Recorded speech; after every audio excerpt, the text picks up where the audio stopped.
kasambahay! I'm Dr. Sara Barba Cabudil and this is your every Sunday health habit companion, Doctors on TV.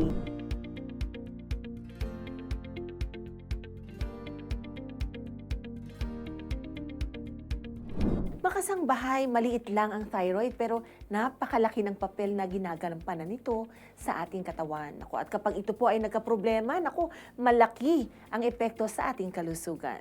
Kaya pag-usapan po natin kung ano-ano nga ba mga thyroid disorders na dapat nating bantayan at iwasan. And we're lucky to be joined today by an otorhinolaryngologist, head and neck surgeon. Welcome to Doctors on TV, Dr. Joseph Ray Richard Sidenio. Hi, good morning. Thank you for having me here. Yeah, thank you, Doc. At ito very common itong mga problema sa thyroid. And Yeah. marami tayong matutulungan sa ating pong tatalakayin ngayong araw, Doc. Of course. Okay, so can I just call you Doc King, ano? Yes. Okay, so Doc, ito no, let's get started. Ano ba, Doc, yung thyroid gland muna? Ano to sa Tagalog? At bakit napakahalaga po nito sa overall health ng isang individual? Ang thyroid gland, nandito yun sa area na ito. So, Sa harapan, Doc? Yeah, sa harapan. So may mga iba, pag may problema siya, malaki, ang tawag sa kanya, goiter or bosyo nga ang tinatawag. Yung thyroid gland, very important part ng katawan natin yan.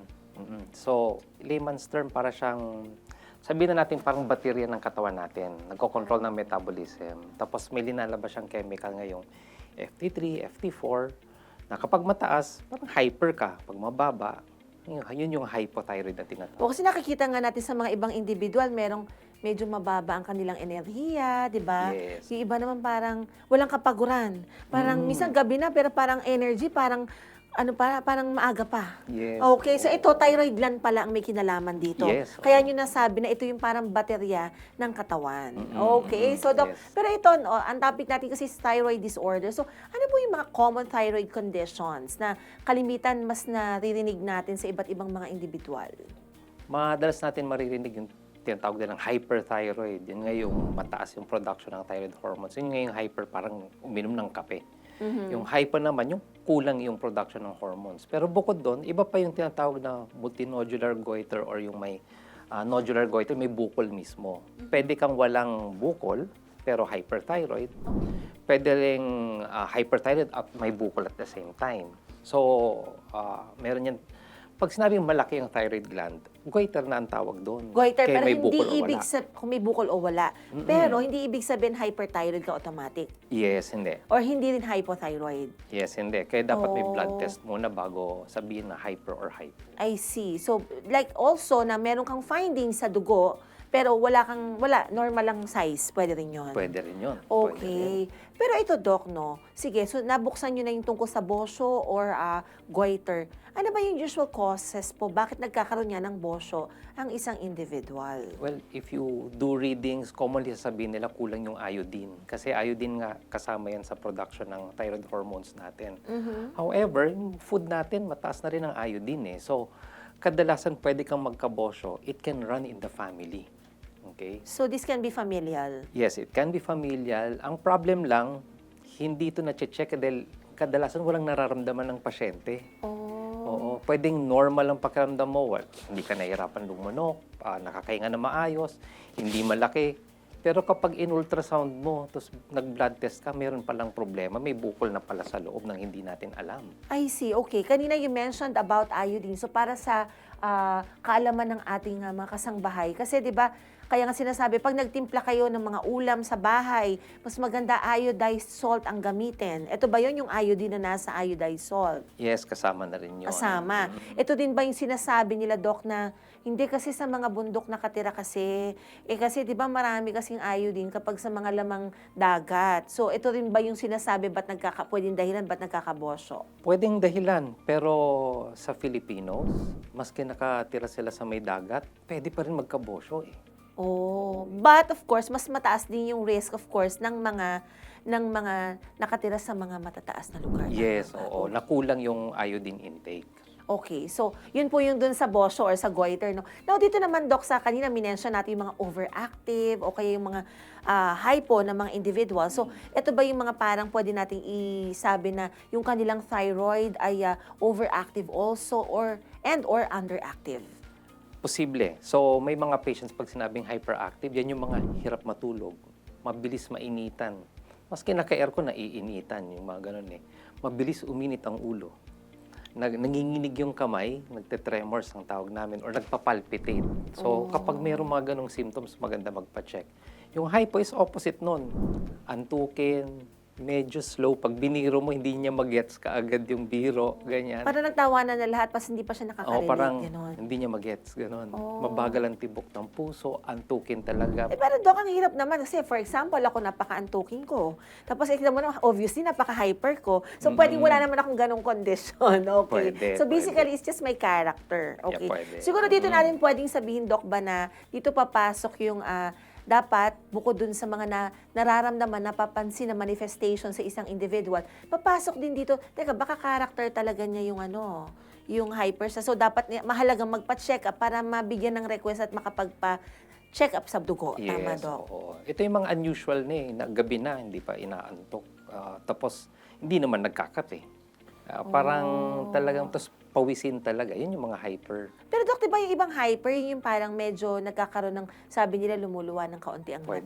Pwede. Ang tawag Oo. dyan ay exophthalmos. Yes, Doc? exophthalmos. Yung lumuluwa na, sobra na Lumuluwa yung na. production. Pero iyan, kapag sobrang taas na siguro, no? Hindi naman, kasi it's not common so much, not so common dun sa mga ibang hyperthyroid, di ba? Yes. But of course, we do not want that it happens pa. So, dapat nakapagpa-check up na bago dumating dun sa parang tawag toxic goiter na Yes. to. Oo. Okay. Ang Yeah. maganda kasi dyan, kung nagpapacheck talaga, tapos nagkaroon ng hyper or hypo, huwag matakot magpacheck kasi hindi automatic na inooperahan yung ganun. Kadalasan nga gamutan lang. Oo nga, kasi iba kaya magpa-check up, baka ayaw nila magpa-opera.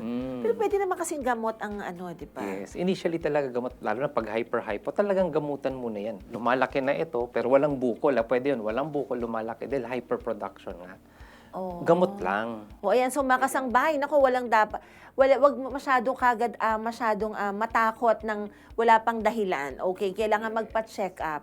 Now, sige, Doc, itabi muna natin yan, yung tungkol din sa mga makikita sa blood test. Now, na-mention kasi natin kanina, kasi gusto ko sanang maintindihan ng makasambahay natin para dumating tayo dun sa kailan ba dapat operahan eh. Okay, so now, kung may mga nodules, may mga bukol-bukol, kailan ba yan nakakatakot na dapat ura-urada maopera? Ano po ba yung mga kondisyon na kalimitan magdudulot ng bukol sa thyroid gland?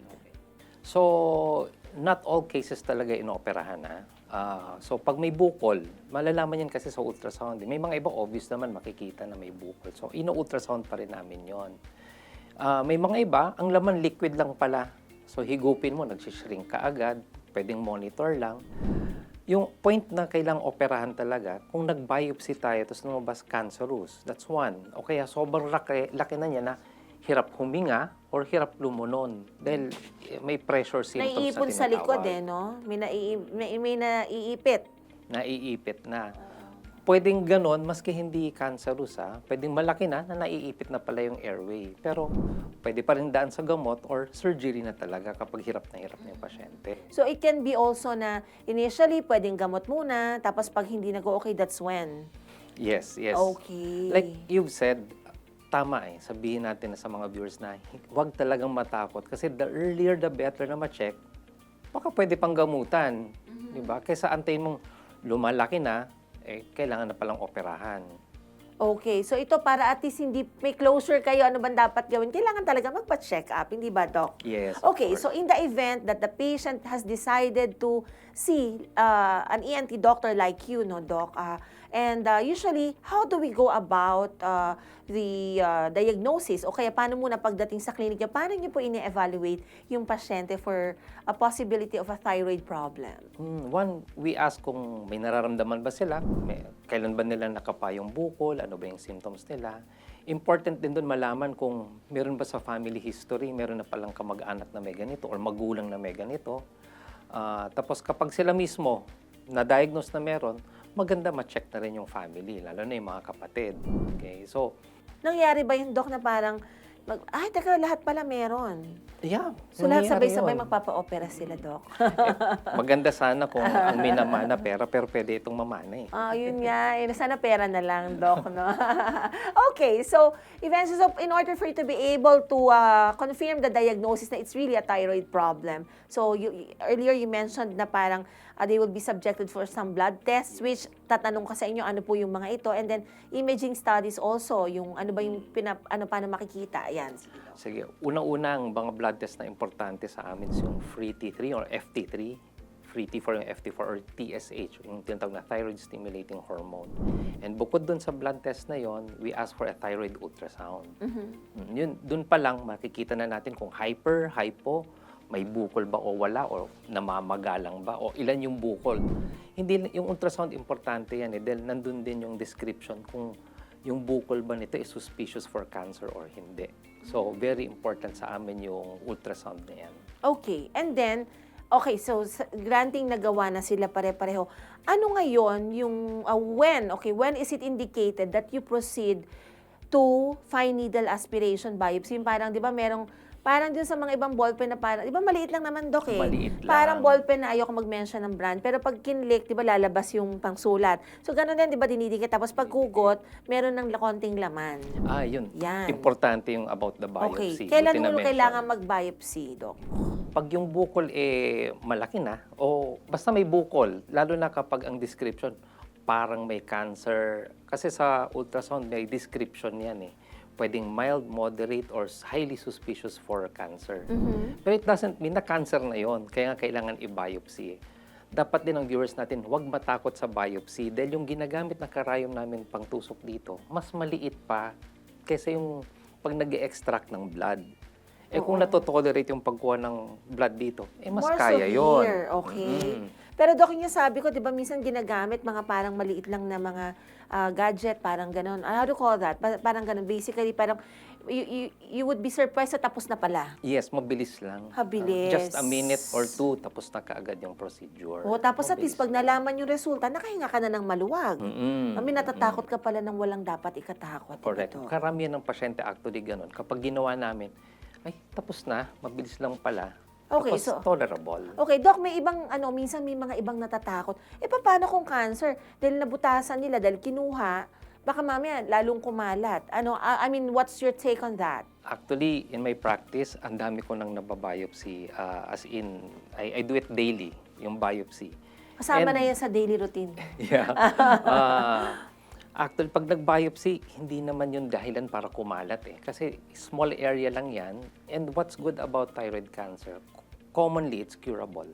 Curable. Napakaganda ng prognosis. Yes, oo. Kaya better talaga early diagnosis, early treatment, makita ng maaga para ma-check cancer pala, pero maliit pa ang bukol, natanggal mo na. Yeah. Tsaka pag kumuha kayo, Doc, ng parte, okay, ng laman, usually nasa gitna naman siya, di ba? Yes. I mean, kunyari, ganyang kalaki ang bukol at nasa center, tapos katiting na katiting. I mean, do you really expect it na parang nakakalat po or what? No, nandun lang siya sa pinangkuha, okay? So, there's no need for us to worry about it, about the procedure. Ang isipin natin, ito po ay mas mamamanage kayo ng mas maaga at saka ng mas maayos kung ito ay magagawa. Yes. Yeah, okay. And like kanina na-mention nyo, mas madaling ma-manage, mas madaling ma-cure, okay? So, kaya dito, mapaka-importante ng early detection. Tama na, Doc? Yes, very early detection is a must. Mas maganda talagang treatment. Mas madali din for us. And not only that, dapat maintindihan ng mga kasangbahay natin na yung pag sinabing biopsy, hindi yung hihiwain hindi ganon. Tusok lang siya. Tusok lang Kasi talaga. na-imagine nila, baka hihiwain, bubuksan. Hindi ganon yun. Tusok lang talaga na maliit lang. Oh, okay. Siguro kung takot, makikita naman nila yung total ito nag-mention tayo ng mga terms, no, na fine needle aspiration biopsy. You can search on that. Lahat ngayon nag-check na, 'di ba? Minsan pagdating sa doktor, alam na nila yung gagawin eh. Oh, Okay, yeah. so ito po pwede. But of course, it would always be more helpful and mas objective na magpakonsulta po sa doktor kasi mas maipapaliwanag po sa inyo ng tama. Okay? And okay, Doc. But of course, once the biopsy has been done, how long will it take before the results are out already? Yung paglabas ng result depends on the hospital. There But are most hospitals likely- that usually 3 to 5 days, it should be out already. Okay. So it won't even last a month for a month. Yun, no. Yeah. Shouldn't last for a month. And then, once lumabas yung result, depende na yung next step na gagawin. Kunyari, it's benign lang, hindi naman siya cancerous, maliit lang. Pwedeng observe lang, ulitin lang yung ultrasound after 6 months. Kung hindi naman nagbabago, huwag na natin galawin, di ba? Tapos puro monitoring lang. Pero kung may suspicion for cancer, mas magandang operahan. ang gagawin natin. Surgery na yon. So, each case, iba ang gagawin. May mga iba, mabiopsy, hindi naman cancerous, pwede pa palang idaan sa gamutan dahil meron ngang hyper or hypo. Minsan, pag naggamot ka ng hyper or hypothyroidism, tapos may bukol dun sa thyroid, pwede nga mag-shrink yung nodule eh. Oh, see? Okay, so there's no need for the patient to be operated on anymore. Yes. Okay.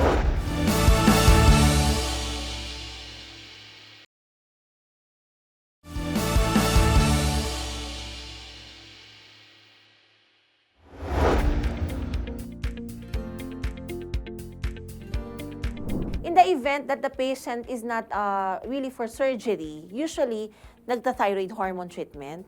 Pwedeng Or thyroid what hormone else therapy. po? What are the available treatments for this kind of thyroid disorder? Okay. Maganda ngayon kasi there's a new procedure that we can do. One, if hindi naman siya cancerous, maliit lang, so we can just observe.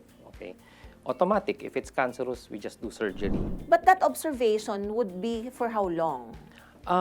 As long as the nodule is not, hindi naman dumadami, Walang changes walang masyado. changes, pwedeng Pero hindi talaga how galawin. often dapat nag-visit sa inyo ang pasyente for, regular monitoring? Ang ultrasound, we do it every 6 months. Okay, every That's 6 enough. months. Okay. So that's just twice a year. Ma-check lang kung dumadami ba, kumukonti, lumiliit ba yung I-alarm bukol or lang nila, lumalaki. 'di ba?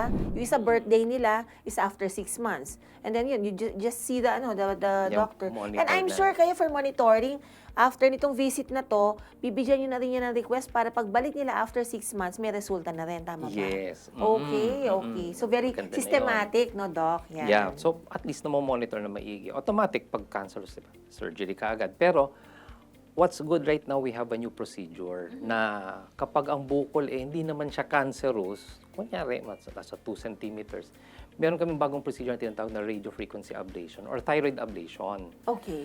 So it's non-surgical. Outpatient lang yon. May machine na tinutusok lang dun sa bukol, tapos pag inactivate yung machine, tatry niyang tunawin na lang yung bukol. This is Ganun for siya the ngayon. benign ones, Benign ones. not for the malignant.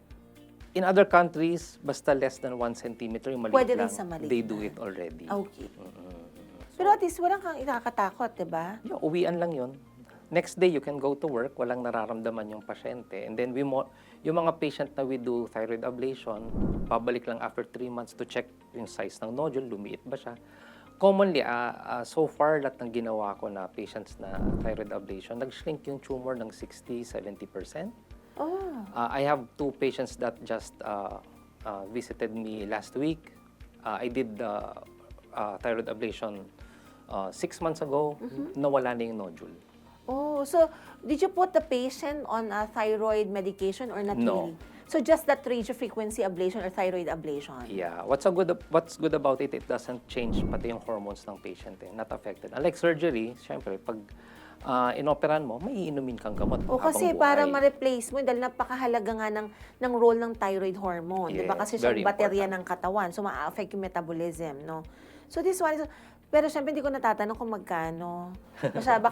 Kasi minsan pag mas medyo high-tech tapos mas simple, medyo mas pricey siya kumpara sa regular surgery ba, Doc? Mas mahal ang surgery pa rin than this procedure. Yun naman pala eh. Okay, so kaya lang ito, merong size na pinag-uusapan. So, moral of the story, para at least makapasok, kung kunyari, meron talagang diagnosis, no, dapat mas maliit ang tumor, growth, hindi naman lahat ng tumor po ay malignant eh. Basta Yeah. merong growth. So, dapat pa-check up ka agad. And then you can see your options, no? Yeah, the earlier the better. O at least maganda nanood sila doctors on TV. So, parang nakaisip, may ganito na pala. Yes, Okay. meron na easier. Tapos, Yeah. ang maganda kasi doon, compared to surgery, ito walang downtime. You can go back to work, walang changes sa hormones, di ba? So, we only do surgery if really needed, kung kailangan lang talaga. So, okay. So, obviously, nakita natin ano ba yung mga benefits from that procedure. But how about if we try to compare that or with the, the usual thyroid surgery, yung talagang bubuksan, tas tatanggalin. Di ba, pag sa thyroid surgery, lagi bang tinatanggal buo? It can be done partially naman. Pwedeng partial, half lang. Kunyari, ang involved side is only one side, tapos hindi naman siya cancerous. You can remove that part So, only. you can like retain the other part. Just so Yes. may magpo-produce pa rin ng thyroid hormone naturally. So, hindi lahat ng cases, pag sinurgery, kailangan uminom ng gamot. So, pag kalahati lang, Kaya na commonly, niya yun. no need to take medication. But if, of course, yun nga, katulad ng sinabi nyo, pag buo, okay, total thyroidectomy, that's when yung thyroid hormone replacement therapy is indicated. Okay, so now, with regards sa thyroid cancer, Doc, how common is it here in our country? Well, it's really common right now. Maraming nadadiagnose ngayon. Siyempre, hindi exempt ang doctors dyan. May mga doktor din na nagkakaroon niyan na Oh na-opera. yeah, I have a friend na nagkaroon also. Meron pa nga akong kaibigan, isa singer naman, that sinabi nyo kayo na maganda yung prognosis, okay? Kasi minsan ang takot dahil nasa lalamunan. Yeah. Yung singer, parang di ba syempre yan ang kanilang bread and butter. Yes, correct. So, one of the problems in surgery is one possible complication is bleeding kasi that's one. Tapos, nasa likod ng thyroid gland is what we call the parathyroid gland that controls the calcium ng katawan. So, pwedeng bumaba yung calcium. So, binabantayan naman ng endocrinologist. So ito yung natin. sinasabi na baka mamaya magka-osteoporosis, ganyan. Yes, pwede. Okay. Kaya babantayan ng endocrinologist yan. And then, changes in voice, kasi dalawang nerve ang dumadaloy dito, nakapatong doon yung thyroid gland. Ito yung tinatawag ba, Doc, na recurrent laryngeal nerve? Yes. So, pag... Nag-aral ako ng ng medicine. Anatomy. Naalala ko pa. Hindi, okay lang yung just kasi tinatry ko i-recall Kung Correct, naalala correct. pa. Oo, Yeah, recurrent and then, laryngeal nerve. So, both sides yan. Ang maganda dapat kasi pa nag-o-opera, hinahanap mo na yon bago tanggalin yung bukol para ma-maintain talaga yung voice. But of course, kasi lahat naman ng doktor, try talaga yung best nilang ingatan. But Yes. syempre, I understand, siguro napakahirap din talaga pag sobrang malaki na yung bukol. Yeah. Parang even if talagang gustong maging napaka-conservative ng mga Sarihano po, syempre pag dumating na malala na, mahirap din naman. Mahirap, oo. But we really do our best to preserve yung nerve na yon para makatulong sa pasyente na hindi mamaos o magbago ang boses. At ang hingi po natin sa ating pamilya ay pagdarasal talaga kasi syempre i-guide ang ating mga doktor, you know. Yes, Yan. dependent tayo dyan. Okay. Opo, sa prayers. Okay, and then ito, Doc. Okay, sige. Ano usually dapat binabantayan, okay, para makita na, naku, teka, these are warning signs of a possible thyroid cancer? Oh, first of all, kung lumalaki yung leeg o may nakakapana sa leeg, dapat ipacheck na kaagad. Ito That's bang one. ganito, Doc? Sorry, mabilisan ng paglaki or medyo mabagal? Maski mabagal, mas maganda nga, kung mabagal pa lang, maganda ma-check the early para ma-treat early. Yung mga mabilis, ay dapat immediate magpa-check. So meaning to say, merong mga thyroid cancer na mabagal ang paglaki, meron ding mabilis. Commonly kasi ang thyroid cancer, napakabagal talaga lumaki. Ngayon, merong a few, especially yung pinakagrabe, yung anaplastic cancer. Yun yung matindi yun eh. Kasi we're just talking about weeks, a few months, nagdo-double in size kaagad. Yun yung mahirap gamutin na cancer. Pero napakabihira nun na lumabas na anaplastic cancer. That's a different kind of cancer na very severe, mabilis lumaki. So kadalasan mabagal talaga lumaki yan eh. We've been hearing about the papillary thyroid cancer. Ito ba yung mas mabagal ang growth? Yes, dalawa yan. Yung papillary and follicular cancer ng thyroid, yun yung pinakamabagal. Oh. 80-90% of the population na thyroid cancer is papillary or follicular. And both are curable. Oh, yun. And okay. mind you, no chemotherapy yan. No need for chemotherapy. At the most, posibleng mag-undergo ng RAI or radioactive iodine therapy, which is done 4 to 6 weeks after surgery. Iba to sa radiation therapy. Iba po. Oo. Okay. This is a capsule na iniinom lang, tapos naka-isolate for 3 days. Kasi ang gagawin ng capsule na yon, tatry niyang sirain lahat ng thyroid tissue, yung mga cells na lang na natitira. Tatry niyang linisin na lang yung leeg. Walang side effect na nakakalbo, walang ganon. Parang normal lang ang pakiramdam. Okay. Kasi syempre parang lahat tayo ayaw natin magkasakit. Pero kung Yeah. kunyari destined ka talagang magkasakit sa thyroid, mas ito na lang yung pipiliin. Of Syempre hindi ka course. pipili, ayaw mo. Kaya lang kasi 'di ba, at least lesser evil ba tinatawag. Mas natatakot, 'di ba? Syempre ayaw natin eh. But ito, at least this is good news na parang wag masyadong matakot. May help na nasa paligid lang natin that is available anytime. Okay. So, Doc, eto, sinabi nyo kanina nadaanan natin yung surgery, nadaanan natin yung, ano pa ba yung isa? Yung parang Yung RAI. thyroid ablation, Okay, yeah. thyroid ablation. And radioactive Yung mga iodine. side effects dito, Doc, nakakatakot ba? Kasi sabi siguro ng mga viewers, teka, ang daming sinabi. Hindi man nakakatakot yung sakit, pero the side effects that come with these procedures. Side effects of the procedures kasi yung gamutan, ang nagre-regulate naman yan yung endocrinologist. Pangalawa, yung radio frequency ablation or microwave ablation or what we call in general thyroid ablation, it doesn't affect the hormones eh. So wala masyadong side effect. Yung surgery, you might have side effects dahil wala ka ng production nga ng thyroid hormones. So iinom lang talaga ng gamot para mawala yung symptoms na ayaw natin yung nagiging hypothyroid. Yeah, pero Doc, how long yung inuman? Depende kung magno-normalize. Kapag tinanggal na kasi yung thyroid gland, yung pag-inom ng thyroid hormone replacement is for life na yun. Lifelong na. Pero that will make your life normal also eh. Mind you, Parang walang nangyari. Yeah. Ang pinakabatang na operahan ko kasi na may thyroid cancer is only 11 years old. Ha? Ano ba yung congenital ba? Hindi. Hindi. Ba't parang masyadong bata, Doc? Bata, ano. Mas extremes of age, mas mataas ang chances na cancer ang lumalabas. Itong bata na ito, female na may bukol-bukol na siya sa leg. So may metastasis na. So ginawa namin, tinanggal namin lahat. Ngayon, 21 years old, normal living. As long as she's taking yung thyroid hormone replacement. Pero Doc, teka, ano kaya yung naging cause dito sa batang ito? Walang definite cause eh. Talaga may tumubo na lang But na sa adult, bukol. usually, ano ba yung pwedeng cause? Sa adult, yun na nga, it can run in the family. Yung mga bukol kasi na yun, kusa na lang tumutubo eh. Kaya Kasi maganda there's check what up you call talaga. oncogenes also, di ba? Yung parang we're born Yeah. with cancer genes. Well, if you talk about that, possible causes is yung exposure sa radiation. Pero kasi kung bata, hindi mo naman masyadong, pwede nga na ganyang kaedad, never pa naka-experience kahit na x-ray yan eh. Yes, correct. Eh, yung mga ibang correct. radiation, like kunyari sa microwave oven, napakakatiting, parang laser pointer lang. Yes, oo. Hindi enough, ano? Hindi enough to induce that mutation in the genes, di ba? Kaya- So basically, mga like, we can consider like thyroid cancer as one of those na parang hindi mo talaga definitely alam kung ano yung cause or etiology. Yeah. Okay. So, kaya napaka-importante dito lagi nagpapacheck up and you have to know your body. And for the parents, you have to be observing, okay, ang inyong mga anak. Kasi parang kung may konting changes, whether sa thyroid or in other parts of the body, medyo madali nyo pong ma-discuss with the doctors. Kasi doon tayo nagbe-base, Doc, di ba? Sa mga Yes. history of physical illness and then yung PE na Yeah, ginagawa. oo. Maraming namang magulang na sa atin na maaga talaga ipinapacheck yung mga anak nila. So, kaya nade-detect early. Mas natitreat na mas maaga. Ang mahirap kung dina-downplay, okay lang yan, mawawala yan. Tapos, darating na lang, malala na. Mas mahirap ng gamutin. Treatable pa rin.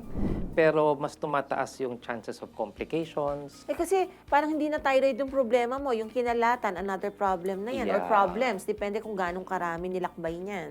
Correct, Yung metastasis. Pero okay, Doc, so not only with the cancer, no, but generally speaking, can thyroid disorders be prevented? Prevention, yes, in a way, diet pa rin eh. Diet. Dapat healthy diet, balanced yung diet mo. As usual, exercise, regular check-up. mga Healthy ganyan. lifestyle habits. Healthy lifestyle pa rin. Okay, so ito rin yung pwede nating sabihin na parang pwedeng gawin just so we can maintain good thyroid health? Or do you have some other additional inputs? Mahirap ang isipin, ano? Pero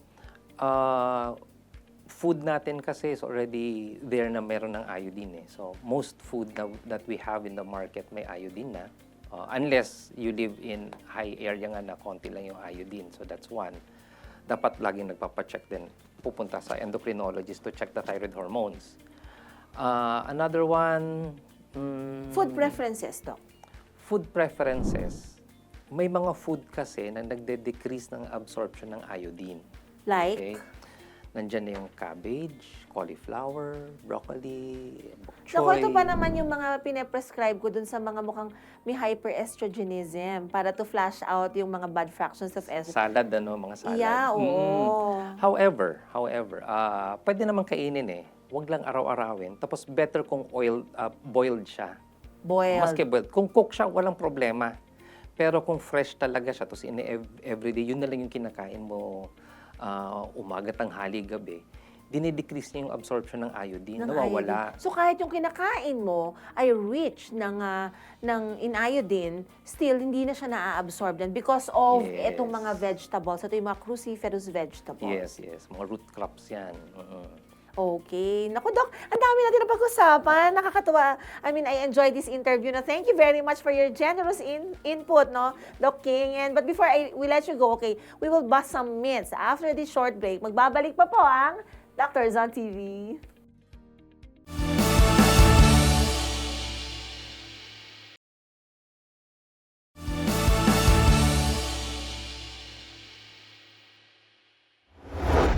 We're back mga kasambahay and it's time to clear things about thyroid disorders dito po sa Mythbuster.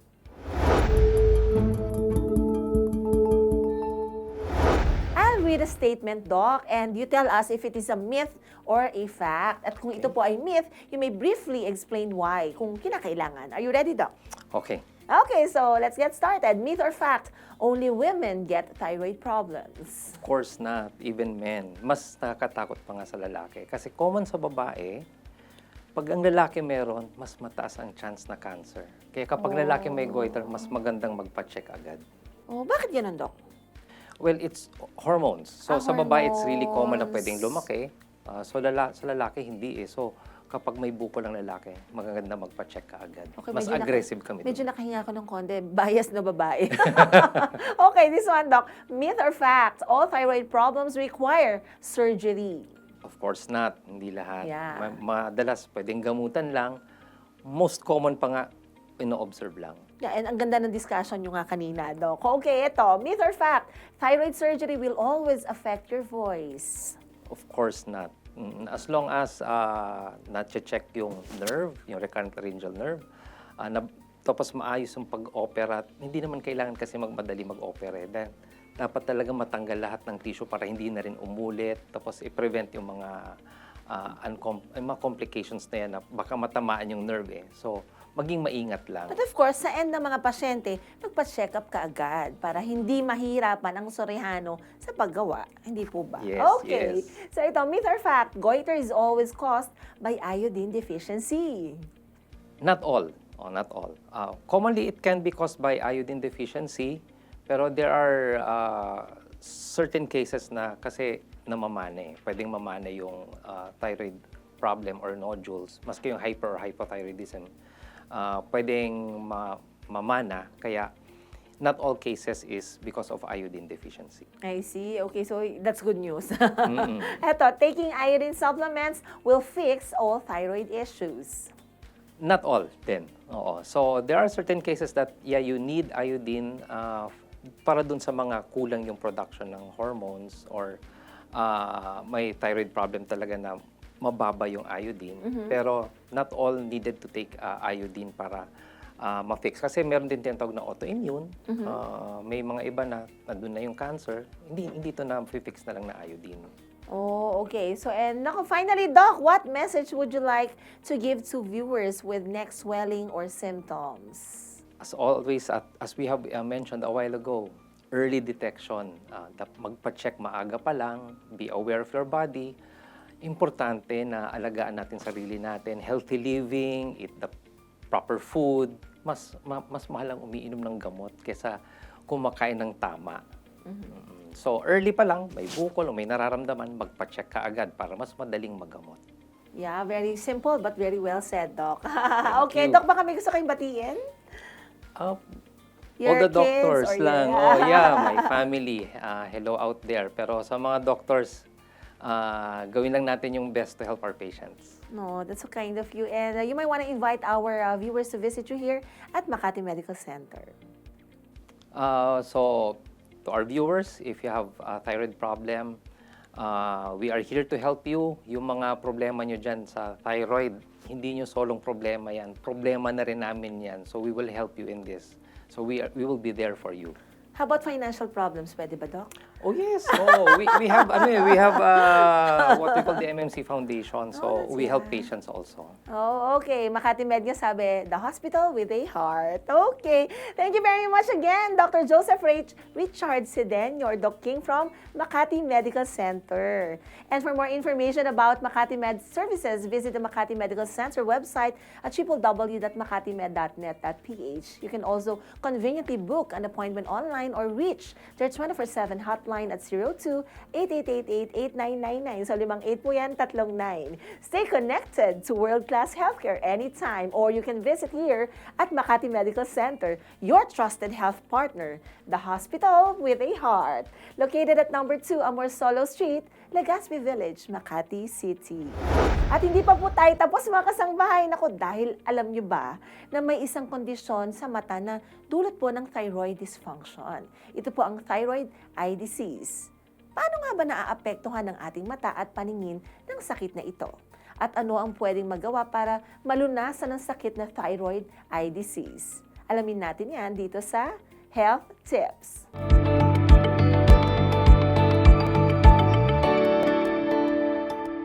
Ang thyroid eye disease ay isang sakit sa mata kung saan lumalaki po ang mga ugat sa paligid ng mata, yung tinatawag na extraocular muscles. No?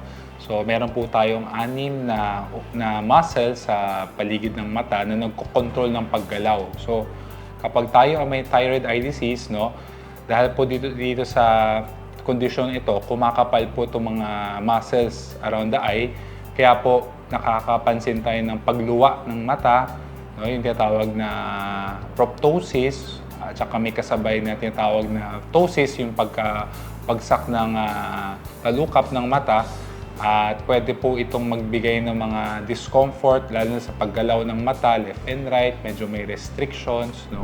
So, ang effects ng thyroid eye disease sa paningin ay yung panlalabo, number 1 po yan, yung pagkaduling o pagkadoble ng paningin, no? Dahil po sa tinatawag na restriction sa paggalaw ng mata. So, very evident po yun. Yung ptosis na tinatawag yung pagkabagsak ng talukap, no? So, natatakpan din po kasi nito yung paningin, no? So, pag ang talukap natin medyo nakatakip po sa mata, lumalabo rin po at dumodoble yung paningin natin.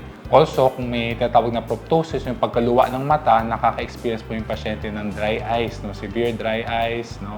Yung discomfort, photophobia, yung pagkasilaw sa ilaw, no? So ito po yung mga very common na effects ng thyroid eye disease sa mata.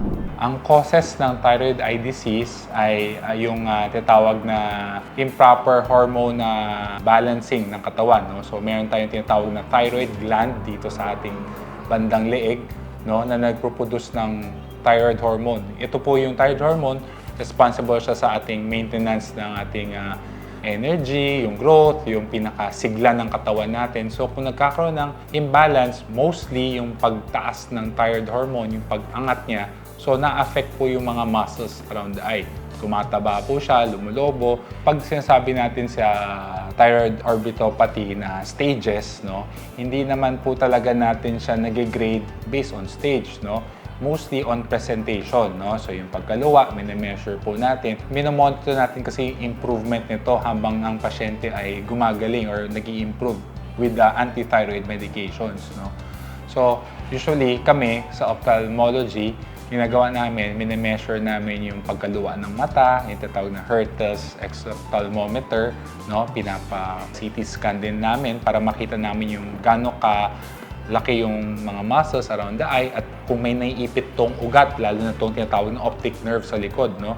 Kasi pag ito po ay kumapal, pwede pong ma-impinge tong optic nerve na pwede pong magbigay ng sudden visual loss, no? So, ang thyroid eye disease ay manageable, no? Hindi naman po siya walang gamot. So, risk factors for thyroid eye disease, so, number 1 is poor thyroid control, no? Yung mga Actually, yung mga iba, pagkapanganak, minsan nag-shoot up yung thyroid hormone nila. Actually, females na nasa 45 pataas, no? Very common sa mga thyroid eye disease. Family history also, very common. Kung may history po tayo na may thyroid condition ating mga magulang, mga lolo, maganda rin po, annually, magpa-check din tayo ng mga thyroid hormones to make sure normal po siya. Tapos kung tayo ay biglang nakakaranas ng biglang mabilis mapagod, no, hingalin, no, biglang namayat, medyo init na init lagi, pinagpapawisan. Tapos may mga manifestation ng thyroid eye disease, no, na lumuluwa yung mata, kailangan po natin magpasuri. No? So, tandaan po natin, hindi lamang pong dahil tayo ay may thyroid problem or may thyroid hormone imbalance, automatic nagkakaroon tayo ng thyroid eye disease. Hindi po ganoon lagi, no? So, may mga tao just confined lang po sa sa katawan yung mga symptom, pero sa mata pwede pong walang epekto. Ang treatment natin for thyroid eye disease, number 1, manage your thyroid hormone. No? So, usually, ano po to, collaboration with your ophthalmologist and your endocrinologist para sa mga gamutan. Kasi ang gamot sa thyroid, no, like sa amin, sa mga ophthalmologists, hindi naman po siya gamot na iinumin nyo para lumiit. Talaga yung anti-thyroid ang gagana para sa inyo. Sa amin, ang binibigyan namin usually mga lubricating solution, no? Kasi pag luwa yung mata mo, prone siya sa dry eyes kasi hindi mo na po halos mapikit ng todo yung mata mo. Kapag natutulog, sometimes may space, nagsusugat. So, bibigyan tayo ng antibiotics, lubricants, no? Tapos, we give also some selenium supplements para po sa management ng mga simptomas, no? So, other than that, talaga, your endocrinologist has a big role sa pag-manage ng thyroid eye disease. The worst complication na pwedeng idulot ng isang thyroid eye disease is yung itatawag nating compression ng optic nerve, no? So, pag tumaba itong mga muscles around the eye, pwede po niyang maipit tong pinaka-optic nerve na konektado po sa ating utak, no? So, kung naipit po to, pwede pong mabulag ang isang pasyente na hindi po naagapan early.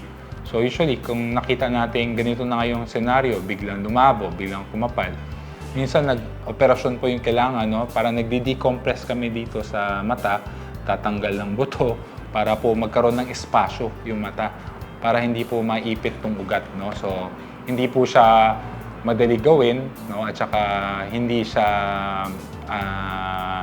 okay na procedure kasi po, syempre, number 1, yung gastos at maraming problema. Kaya iwasan po natin umabot sa ganung punto. So talagang magpa-check po tayo kung may mga sintomas ng biglang pagluwa ng mata, no? At saka yung mga signs and symptoms of hyperthyroid, no? Maganda pa-check natin bago pa lumala ng ganun. Huwag po tayong matakot, no? Ito ay isang treatable condition, no? Pwede maiwasan yung paglala nito kung tayo po ay magiging cautious sa ating health, no? Magpapa-check up regularly, mga blood test, no? Huwag po nating patagalin. Also, eat a healthy diet, no? Maintain an active lifestyle, no? Huwag rin tayong pabaya sa ating timbang, no? So, mga biglang bagsak ng timbang, biglang pagtaas ng timbang, pwedeng senyales po to ng thyroid problem.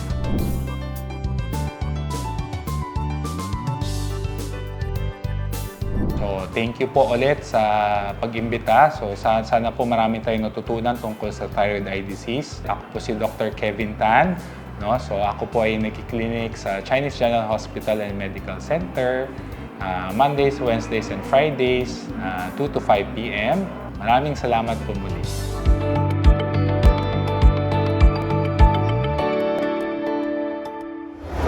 There you have it, mga kasambahay. Our everyday choices, including the food that we eat, truly matter in keeping our thyroid healthy. Let us stay mindful of what we put on our plates. Sana marami po kayong natutunan ngayong araw, mga kasangbahay. Bago po tayo magtapos, pasalamatan po natin ang ating mga health partners. Doctors on TV would like to thank Soc Sargent General Hospital. For inquiries, you may visit their website at www.sgh.doh.gov.ph. Salamat din po sa River Valley Eye Center and Specialty Clinics Incorporated. For inquiries, you may visit their website at www.rivervalleyecsc.com. Doctors on TV would also like to thank Tondo Medical Center, located at Honorio Lopez Boulevard, Balut, Tondo, Manila. For inquiries, you may dial 02-8865-9000. Healthcare within your reach. Thanks as well to Fedel Mundo Medical Center, located at 11 Banawe Street, Quezon City, 1113 Metro Manila. For more information about their services, you may contact them at 02-8712-0845. Doctors on TV would also like to thank St. Thomas Eye Center, located at 2nd floor E.D. Lim Medical Center, MacArthur Highway, San Vicente, Apalit, Pampanga.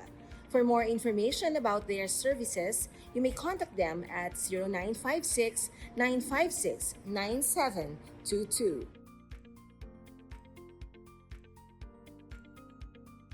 Doctors on TV would also like to thank Makati Medical Center Medical Director, Interim Co-President and CEO, Dr. Saturnino P. Javier. Also, the Chief Finance Officer, Interim Co-President and CEO, Mr. Arnold C. Ocampo. The Senior Vice President, Ms. Arlene L. Sonko. Assistant Vice President, Ms. Monica Reyes Dizon. And the Unit Head Manager of the Communications and Special Projects, Mr. Mark Funelas. Salamat po sa inyong palaging pagsuporta sa ating programa. Gusto ko rin pong pasalamatan ng mga taong nagbibigay ng inspirasyon at suporta po sa aming public service mission. Kuya Daniel Razon, maraming salamat po sa inyong walang sawang dedikasyon sa tunay na public service. And to BMPI's General Manager, Mr. J. Eusebio, may you both be blessed with good health and continued success, as well as all the members of the Management Committee of the KDR Group of Companies. And syempre, binabati ko yung aking kambal. Hi kay Iyo and kay Iya. Hello kay EJ.